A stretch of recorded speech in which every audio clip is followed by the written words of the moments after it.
Bonjour à tous, moi c'est Christian, carrière juridique européenne, et c'est mon collègue Maxime, pareil dans le même master. Voilà, donc on essaiera de vous faire rêver d'une Europe plus unique. Alors, nous sommes de l'atelier numéro 1 et la question qui a été posée, l'UE peut-elle, enfin l'UE, l'Union européenne, peut-elle résoudre le problème de chômage? J'avoue que sur le coup, on a bien discuté et en fait, on a eu une autre question. Voilà. Et cette question-là, c'est y a-t-il une pensée européenne qui réajusterait les choses? Explique d'abord l'état des lieux avant de... Oui, parce que là, ça part un peu. Alors, j'ai pris la liberté justement de reposer cette deuxième question qui est une problématique pour que vous puissiez comprendre vers où nous allons. Alors, de l'état des lieux général, nous sommes conscients que nous sommes dans un monde en transition et qu'il y a plusieurs types de transitions, notamment écologique, économique, énergétique, robotique, technologique et j'en passe. Ensuite, on a face à cette transition des transitions économiques qui sont d'ordre libéral et keynésianiste. Et en fait, ces deux tendances ont chacun une tendance, ont chacune des conséquences sur le plan économique, sur le plan social et surtout sur le plan des droits sociaux. À côté, on fait face en fait à une désindustrialisation de l'Europe. Et la plupart des jobs, par exemple, la plupart des entreprises vont vers là où la main-d'œuvre est la moins chère possible. Enfin, on a plusieurs dangers qui sont pour l'Europe, notamment le danger des GAFA. On a par exemple d'un côté la Chine qui a complètement dit non aux GAFA et a créé ses propres GAFA. Par contre, l'Europe n'a pas ses propres GAFA. Il y avait un des participants qui a dit finalement l'Europe est devenue une colonie des États-Unis d'Amérique dans la mesure où en fait elle dépendait des GAFA. Des propositions qui ont été faites, il y en a eu un certain nombre. La première des propositions, c'est que l'esprit général, c'est que l'Europe est nécessaire. Donc, tu me laisses parler un petit peu. Alors, du coup, tout ça, pour rappeler tout ça, effectivement, ça nous a apporté à nous poser la question, en fait, si finalement il y avait une pensée européenne qui permettrait de réajuster toutes ces choses entre du coup, ce monde en transition qu'il faut accompagner et toutes les conséquences qu'il peut y avoir, notamment au niveau des droits sociaux, des travailleurs détachés. Donc on a fait plusieurs propositions. Tout d'abord, on a pensé à une harmonisation du droit du travail, alors notamment sur le plan fiscal. On a parlé aussi il fallait se protéger des multinationales et puis protéger aussi les travailleurs détachés. On a parlé aussi d'un plan européen sur l'innovation, comme l'un des participants avait mentionné qu'il y avait eu un plan européen au niveau de la recherche, puisque finalement en fait, tous les pays ne sont pas égaux face à la recherche. Il y a des pays où c'est plus développé. Donc en fait, il proposait de faire ça au niveau de l'innovation, de manière à ce que finalement il n'y ait pas un trop gros écart au niveau de performance entre les pays. Donc il a proposé un plan européen sur l'innovation. Aussi, on a parlé d'une légalisation des diplômes. Alors aujourd'hui, on a Erasmus qui nous permet d'avoir une transposition entre les différents modèles éducatifs. Mais on s'est posé la question si finalement il ne fallait pas faire un espèce, encourager l'apprentissage européen et créer des systèmes de coopération au niveau des systèmes éducatifs européens. On a parlé aussi d'un projet de transition énergétique au niveau européen et on a même mis en avant que cela permettrait de créer des emplois. On a eu aussi la thématique finalement qui est liée à la transition écologique et à la transition robotique, dans le sens où il va falloir prendre en considération les sujets non humains comme étant des sujets de droit, considérer la nature comme un sujet de droit. L'homme devra dialoguer avec des entités naturelles, robotiques, Et finalement, la question de l'emploi va passer par une sorte d'échange avec ces différents emplois, avec ces différentes entités qu'il va falloir nécessairement prendre en compte dans l'avenir. Donc finalement, voilà, il va falloir créer un cadre juridique pour venir accompagner le monde de demain, et c'est quelque chose qui est de l'initiative de l'Union européenne.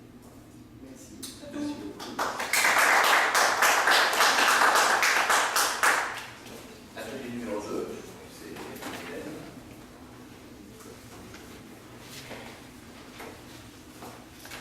Bonjour à tous.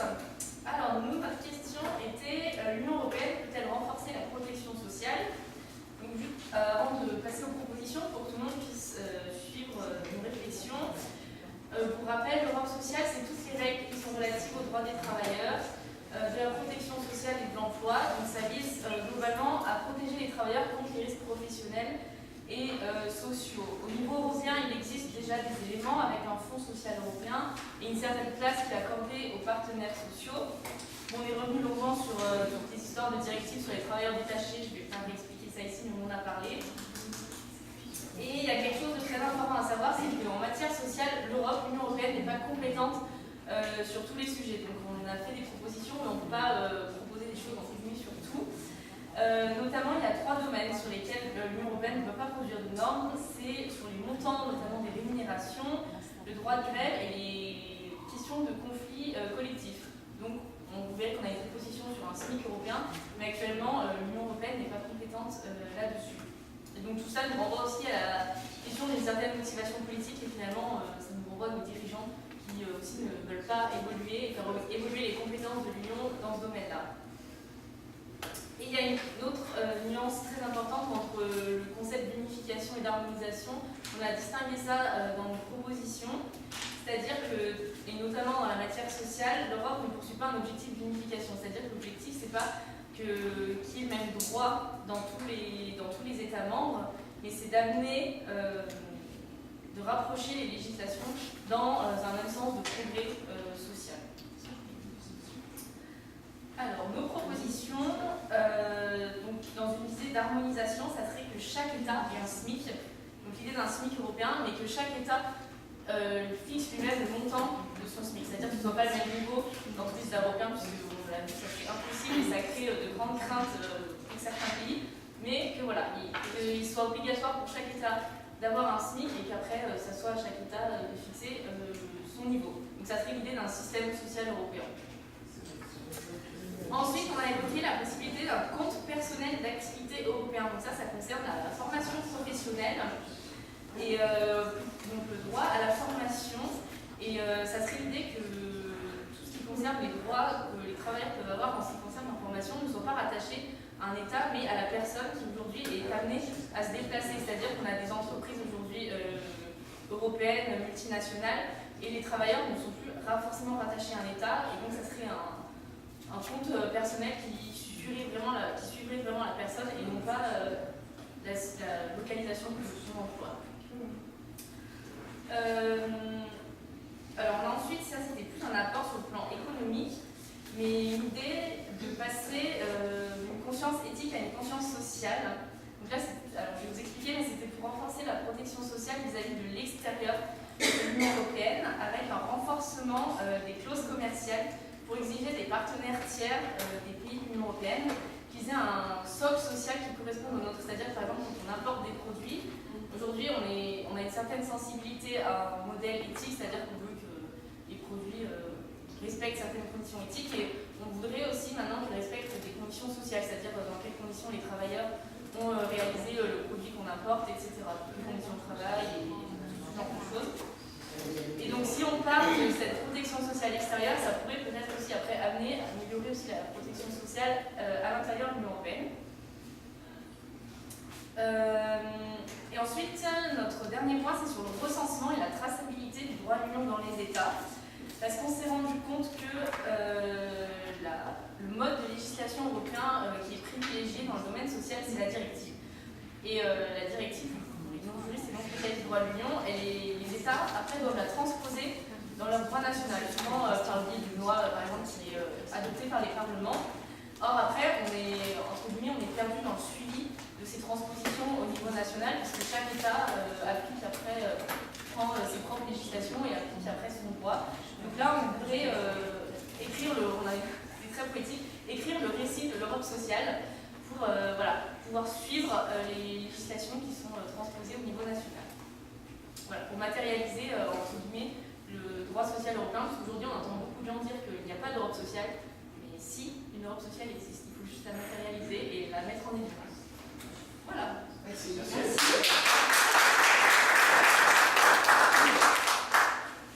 Troisième atelier.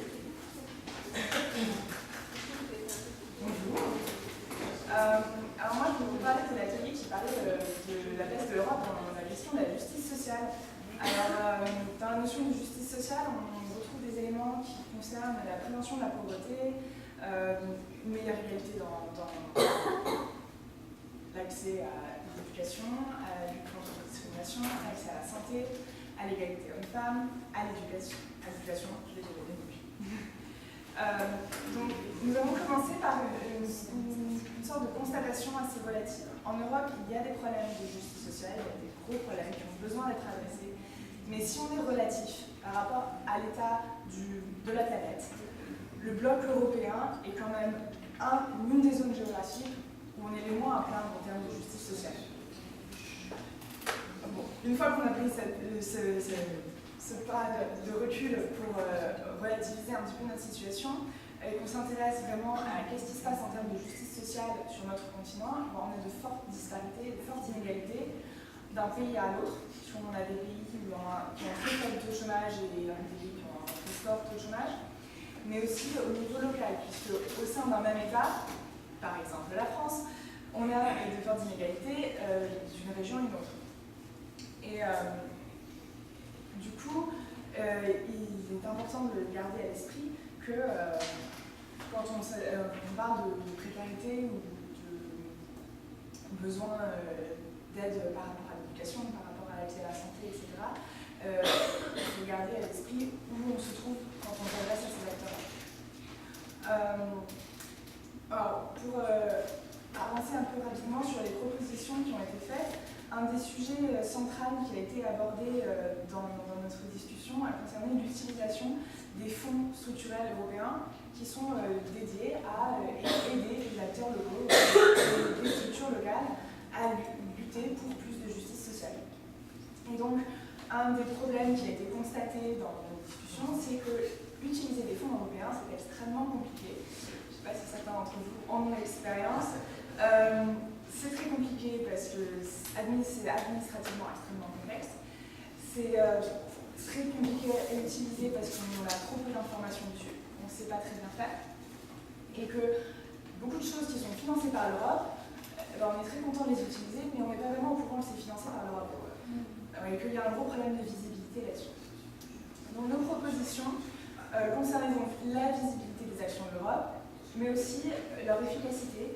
Par exemple, en ce qui concerne les contrôles, les personnes qui effectivement utilisent ces fonds européens sont confrontées à des processus de contrôle qui, d'après nos propositions, pourraient être améliorés puisqu'ils portent vers des détails très très poussés, souvent très administratifs, et qui ne s'intéressent pas assez à l'efficacité et à la pertinence des actions qui ont été mises en œuvre. Par exemple, dans le cas d'un contrôle, d'un dossier spécifique, le contrôleur va s'intéresser au montant de la dépense, à la mise en concurrence de pourquoi on a choisi telle dépense et pas celle de la prestation d'à côté. Alors que la vraie question, en fait, ce serait peut-être plus intéressant qu'il contrôle la pertinence de est-ce que c'était cette dépense qu'il fallait engager là ou pas. Donc, pour adresser ce problème, on a aussi une proposition pour essayer d'améliorer les échanges entre le terrain qui utilise effectivement ces outils-là et les décideurs européens qui les mettent en place. Et une des critiques a été qu'il faudrait réintroduire la dimension humaine dans ces échanges-là. Un des éléments du fonctionnement actuel, c'est que les fonds européens, le budget est distribué au niveau européen, délégué aux États, et c'est le niveau étatique qui gère leur attribution sur le territoire de l'État. Du coup, les acteurs locaux, par exemple, exemple l'agglomération grenobloise, qui sont sur le terrain et qui utilisent ces fonds, ont pour interlocuteurs des gestionnaires qui sont au niveau national et n'ont jamais pour interlocuteurs des gestionnaires au niveau européen. Le niveau local et le niveau européen ne communiquent jamais de façon directe. Et c'était peut-être quelque chose qui serait à remettre en cause, notamment dans les périodes de prise de décision, et qu'il faudrait peut-être organiser des rencontres entre ces deux niveaux d'acteurs.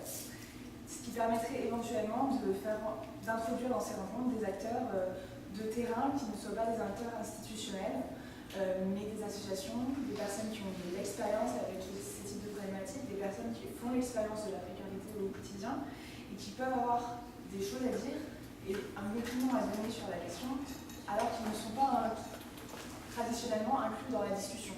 Ce ne sont pas des interlocuteurs traditionnels et on a tendance à ne pas leur demander leur avis. Donc peut-être qu'une proposition intéressante serait d'introduire un processus institutionnel qui favoriserait la participation de ces acteurs, que ce soit à titre individuel ou à titre associatif, dans ces discussions institutionnelles.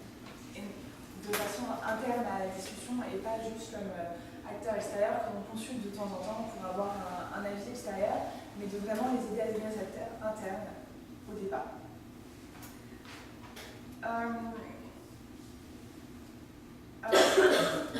Une autre critique était que quand on s'intéresse au problème de la justice sociale, on s'intéresse beaucoup au budget qui est dédié à ce type de projet et qu'on a tendance à oublier que les problèmes de justice sociale, c'est pas juste une question d'argent, c'est aussi une question humaine, c'est une question de pratique, c'est une question de fond, de morale et de valeurs qu'on souhaite s'engager ou pas engager, et que le débat, et on en a vu l'illustration dans notre atelier, le débat va assez rapidement sur un débat par rapport au budget, par rapport à où on prend l'argent, comment on attribue l'argent, et pourquoi et quels critères. Et on a vu dans notre atelier que rapidement, effectivement, on était parti de questions sociales, de questions de précarité, et qu'on s'est retrouvé à discuter de questions de budget et de d'où vient l'argent, en oubliant un petit peu que c'est très important et que sans l'argent et sans gestion du budget, ça ne sert à rien, mais qu'il faut garder aussi à l'esprit la réalité du terrain. Ces questions de budget nous ont mené, faisant évoluer la discussion, à discuter des périodes de programmation.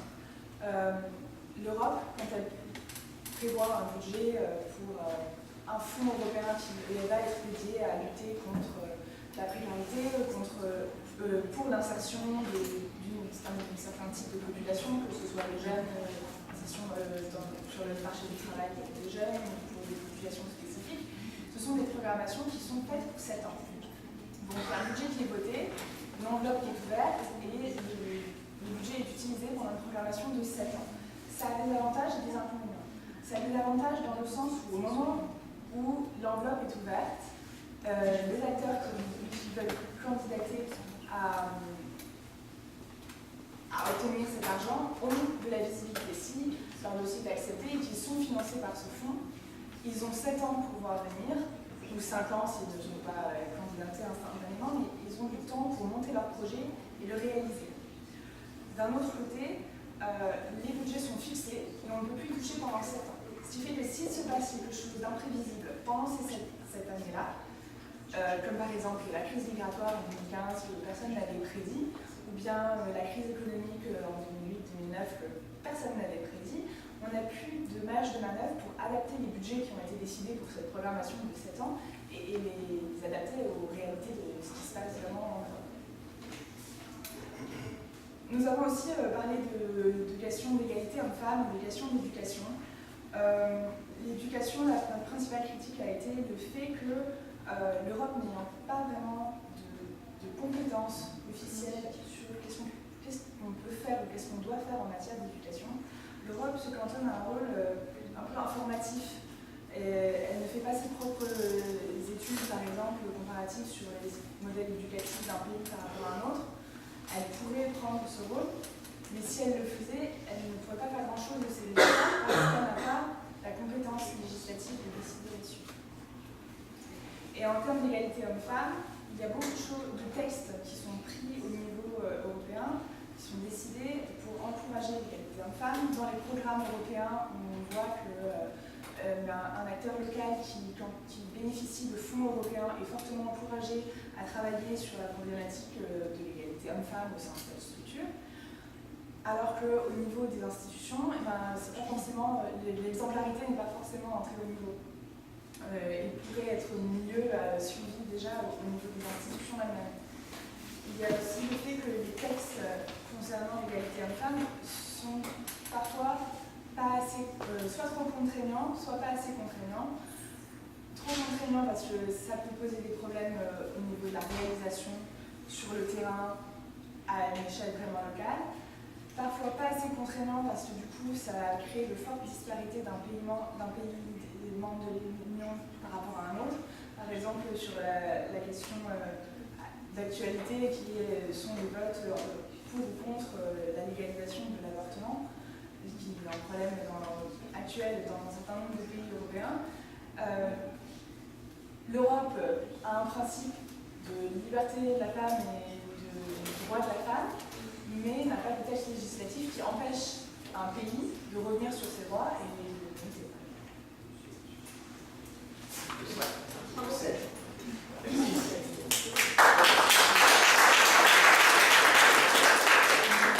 On va procéder à la restitution du sondage. sondage. Maintenant Oui, alors très rapidement, on a pu exploiter les retours que vous nous avez donnés à partir du sondage. Tu veux que je me demande Alors, première question, c'était sur l'Union européenne est-elle responsable du chômage? Donc là, on est majoritaire à dire non. Par contre, il y a quand même des commentaires, par exemple, des disparités entre la protection sociale et les disparités de salaire génèrent des délocalisations. Donc, on n'est pas directement responsable, l'UE n'est pas directement responsable du chômage, mais les disparités peuvent créer des délocalisations qui génèrent le chômage. Ensuite, que doit faire l'Europe en matière de justice sociale? Essentiellement une impulsion. Une question? Non. Essentiellement une impulsion des politiques sociales, une harmonisation du droit de travail et instaurer un minimum social. Quelle est la part de responsabilité de l'Union européenne dans les délocalisations? Alors là, on y diverge entre faible et réel, c'est-à-dire certains pensent que la part est relativement faible et d'autres pensent qu'il y a une réelle responsabilité. Et cette réelle responsabilité, c'est surtout dû à la loi du fait que la loi des marchés prévaut et l'Union européenne a un devoir de protection sociale et ne prend pas assez de décisions pour retenir les entreprises. Quelles sont les compétences de l'UE en matière sociale? Là, on est majoritaire à penser qu'elles sont relativement faibles, voire inexistantes, ou alors certaines ont répondu qu'ils ne savaient pas, donc il y a peut-être aussi un manque d'informations sur les réelles compétences de l'UE. Souhaitez-vous un salaire minimum européen? Assez divergent ici aussi. Certains pensent oui, certains pensent non.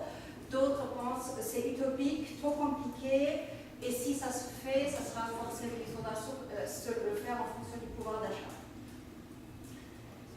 Faut-il une politique industrielle européenne commune? Majoritairement oui, mais surtout une politique en termes d'innovation. Et dernière question, que pensez-vous de l'euro? Que du bien. C'est une force économique. Et c'est un des seuls points forts face à la mondialisation. Voilà. Merci.